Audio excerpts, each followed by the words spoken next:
On a football Friday, time for some overreactions with Dan Graziano. So, Graz, after the big deal the other day, if people said Stefon Diggs is going to be the best receiver on the Texans, is that an overreaction? No, I don't think it's an overreaction. The Texans have a couple great young receivers in Nico Collins and Tank Dell, but Diggs is going to fill a different role for them. And given his track record, the likelihood that they're going to get a highly motivated player in what's now the final year of his contract, and his ability to run routes, I think he'll be their top receiver. Okay, fair enough. So then let's talk more about that team, because they have a lot of receivers and the great young quarterback and all the additions. If I said the Texans are the best NFL team in the state of Texas, is that an overreaction?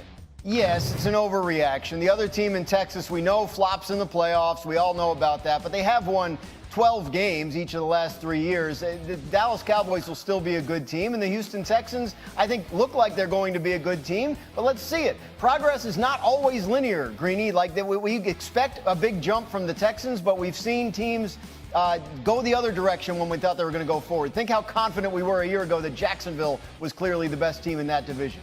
That's a very interesting take, and I'm glad you said that, because I don't agree with it, but I'm glad it was said. In the meantime, if we said the Bills, despite trading away Stefon Diggs, are still the team to beat in that division, is that an overreaction? No, it's not an overreaction. They've won it 4 years in a row. I mean, they have shown an ability to do it. They were dead in the water midway through this past season. They still managed to recover, catch the Miami Dolphins, and make it as far as the second round of the playoffs. I'm a big one for, you got to show me for me to believe it. I think the Buffalo Bills have proven they can win. I think there's still plenty of enough good players left on that roster. I think it's a massive mistake to rule them out, especially over teams that we haven't seen do it yet. Okay, so I've got to this just has to be said here, okay?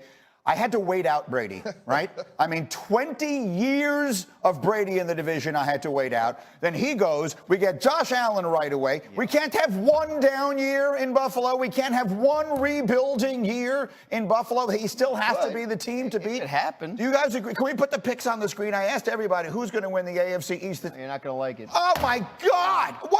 I need an intervention here. I need something to make this feel better. Alan Hahn, get over here. What is going on here? Exactly right. Well, we can't cut it live, so never mind. Let's bring this in here. Alan, come on. Let's bring some sense to the conversation, please. To this ridiculously ill-informed group. Cindy, update the picks. I want the picks updated. Add me, please. Yes, please. Add Alan. That's it. Okay, much better. Okay. Now make your point. A couple of things. First of all, ESPN Bet is even on this side now, as the Jets are now plus 225, right? The Jets are the favorites. Moving up. They're not the favorites, but moving up even closer. We're getting closer. Start that way, number one.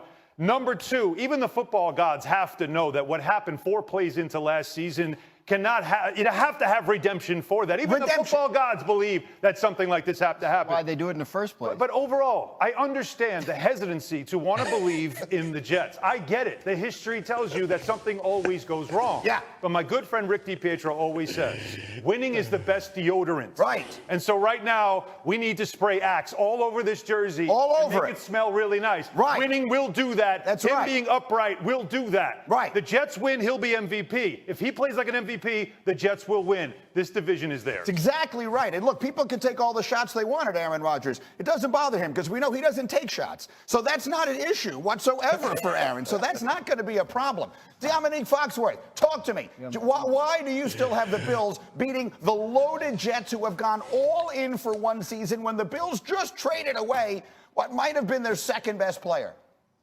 I think the Jets have a lot of proving to do, and they have a lot of older players that need to stay healthy. And if you're expecting Aaron Rodgers to play like an MVP, if that's what you need for them to have success, then you're going to be in trouble. So I think their roster is good. They're impressive. We want to see them actually do it. The difference between them and the Bills is what I saw the Bills coaching staff and the Bills players do last year in season.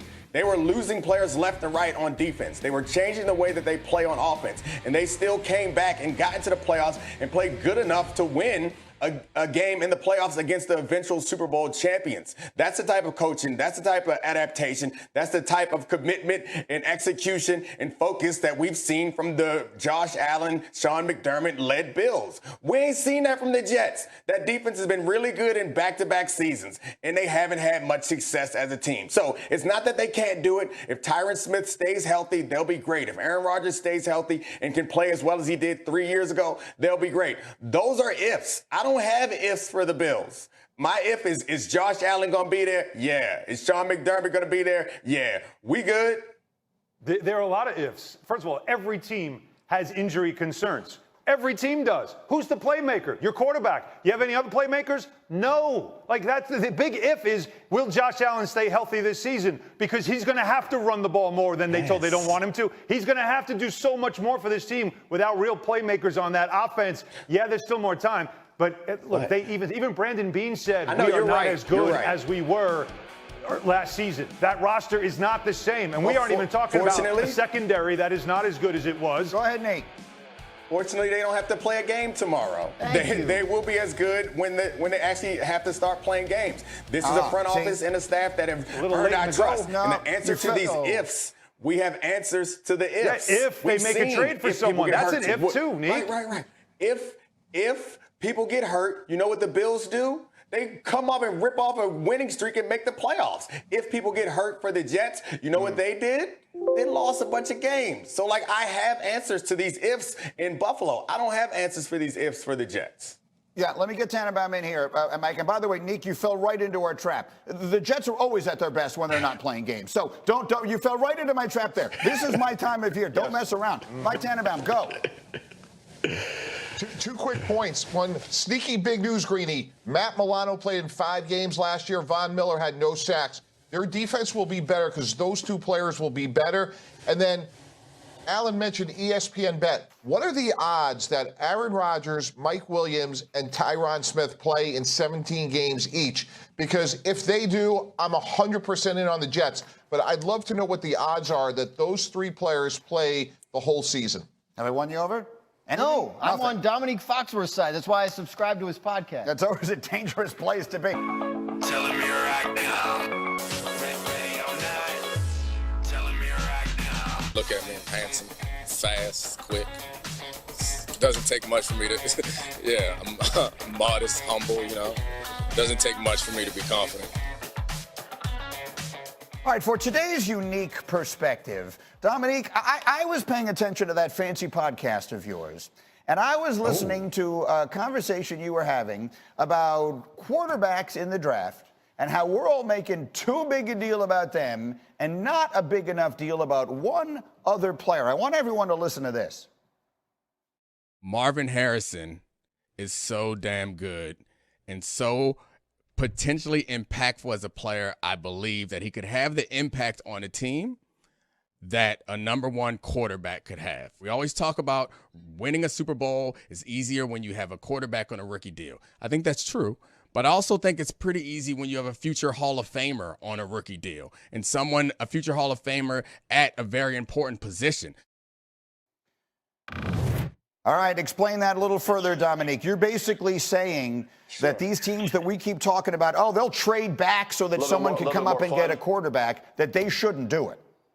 Yeah, I think that, first of all, the set is beautiful and the podcast is amazing. Everyone should watch it and download it, rate and review, all that stuff. But I do think that when you look at the history of the league, if you can get an all-time great player at a rookie price, then you're going to improve. I think back to Randy Moss. The Vikings went from 9-7 to 15-1, and Dante Culpepper was balling because Randy Moss showed up. Another player that jumps to mind is J.J. Watt. They went from 6-10 to 10-6 because of J.J. Watt. But I think the perfect example of this is Von Miller. When Von Miller landed in Denver, they all of a sudden were an 8-8 team after winning, I think, just 6 games or just 4 games the year before, and eventually won the Super Bowl with, of course, a quarterback that was getting paid a lot of money and had a really big, impressive name, but couldn't throw the ball as well as we remember him in Peyton Manning. So I think that we over appreciate how important it is to have a quarterback at the rookie deal when it's really most important, have a great player at a rookie deal. And I think it's obvious that as much as people like Malik Neighbors and as much as people like a lot of other players in this draft, it seems obvious to me that there's one player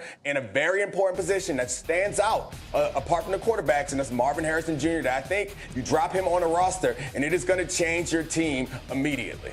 All right, it's a fascinating way of looking at it. So Mike T is a general manager in 2 different places. Let's use Arizona, because I think that's the team everyone's talking about here, right? They're sitting there at number 4. And if someone wants to trade up with the Cardinals to get, one of the quarterbacks that is still sitting there, what do you do if you're them? How do you see it based upon what Nick just said?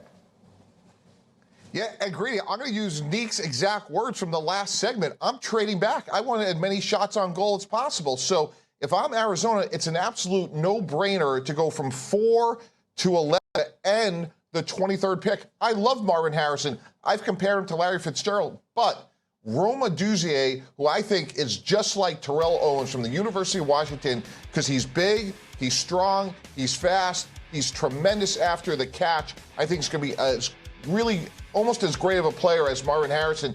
And with the 23rd pick, Arizona, who has been decaying over the last couple of years, some say moribund, they could get another really good young player, which they desperately need. So I don't think the difference between Marvin Harrison and Roma Duzier is not worthy of the 23rd pick. And my reference to this, Greeny, is Get Up, Segment B, Dominic Foxworth. There's the lawyer making his closing argument. Go ahead, Nick. No, I think that's a fair point. But my reference would be, don't get too cute. When there are great players, draft them. Don't try to out-GM a situation. I'm going to get value. I'm going to move here. We're going to this. And he's just as good as this guy. No. There's a guy in the draft that we know that what he's done in college, what he has come from as far as his father. We know he knows how to play. We know that he is going to be a great impact on his league. I'm with you. If you get someone blows you away with an offer, that's fine. I'll take it. But I think the difference between Marvin Harris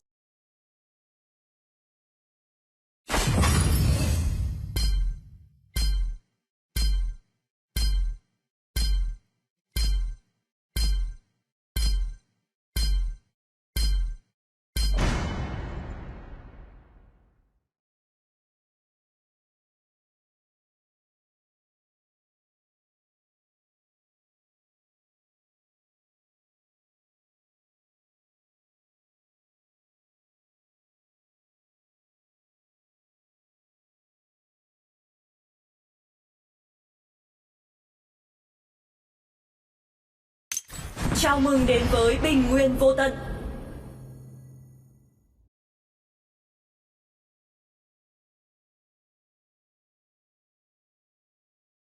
Cả đội xông lên.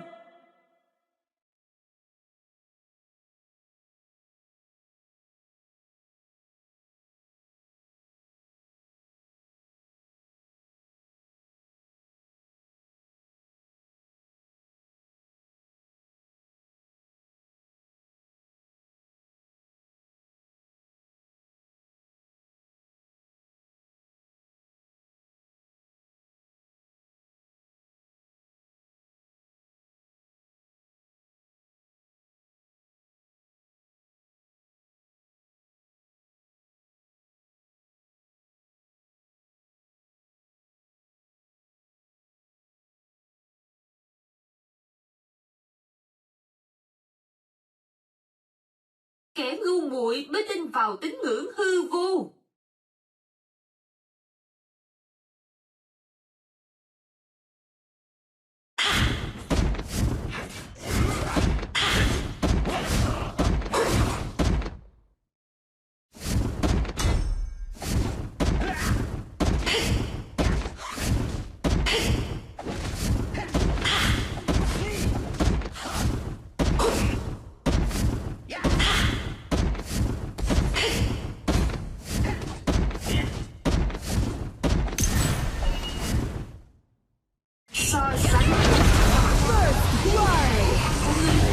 Executed. I feel it.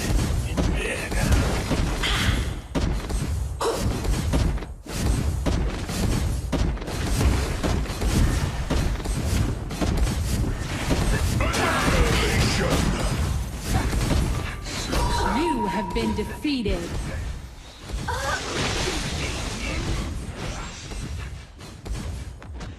Enemy double kill. Độc gia, làm chuyện chính nào.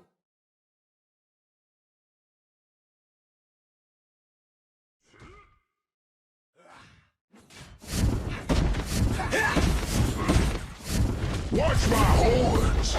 Độc gia, đây đều là thức ăn của người đó.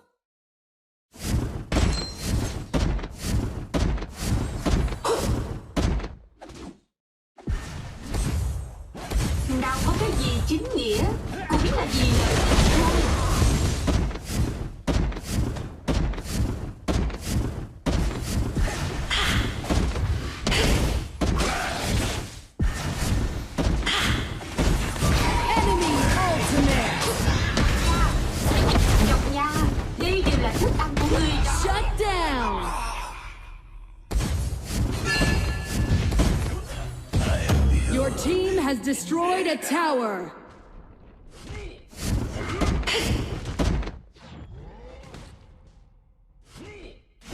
Xé nát một chút. Độc nha, hãy chiêu đại chúng cho tốt.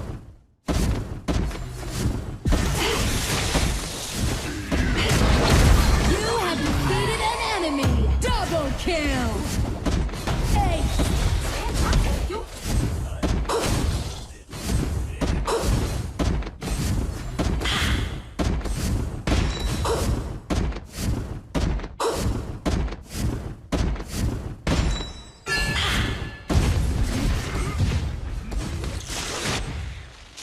So sánh với chính nghĩa dối trá, ta càng thích sự tà ác thẳng thắn. Độc nha, An ally has been defeated.